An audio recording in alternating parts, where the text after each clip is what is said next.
नफा आणि तोटा हा भाग या ठिकाणी पाहणार आहोत. नफा म्हणजे आपण एखादी वस्तू विकत घेतली आणि ती वस्तू दुसऱ्याला विकली.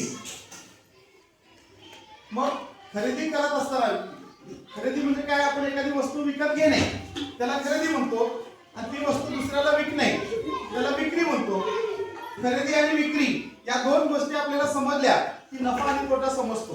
ज्यावेळेस खरेदी मोठी असते आणि विक्री लहान असते त्यावेळेस त्या व्यवहारामध्ये तोटा होतो, आणि ज्यावेळेस खरेदी लहान असते आणि विक्री मोठी असते त्यावेळेस त्या व्यवहारामध्ये नफा होतो. आता बघा, हे खकी म्हणजे काय? खकी म्हणजे काय? खरेदी किंमत. आता ही विकी किंमत, बरोबर. या दोन गोष्टी आपल्याला समजल्यानंतर पुढचा नफा किंवा तोटा त्या ठिकाणी समजतो. समजा आता खरेदी किंमत आहे 500 आणि विक्री किंमत आहे 600. या व्यवहारामध्ये काय झाला? नफा झाला का तोटा झाला? नफा झाला. किती रुपये नफा झाला? 100. काय केलं? नफा काढण्यासाठी काय केलं? कशाची वजाबाकी केली? Very good. विक्री वजा खरेदी म्हणजेच ही विक्री किंमत वजा खरेदी, बरोबर.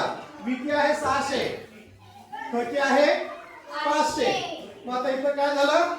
100 रुपये नफा झाला, बरोबर. 100 रुपये नफा झाला. समजा आता या ठिकाणी खरेदी किंमत आहे 120 आणि विक्री किंमत आहे 100. आता मोठी किंमत कोणती आहे? खरेदी मोठी आहे का विक्री मोठी आहे? खरेदी किंमत मोठी आहे, विक्री किंमत लहान आहे. आता खरेदी मोठी असेल आणि विक्री लहान असेल तर या व्यवहारामध्ये काय होतो? तोटा होतो, बरोबर. या व्यवहारामध्ये काय होणार? तोटा. आता तोटा काढण्यासाठी काय केलं? कशाची वजाबाकी केली? खरेदी वजा विक्री, खरेदी वजा विक्री बरोबर तोटा. आता खरेदी आहे किती? 100.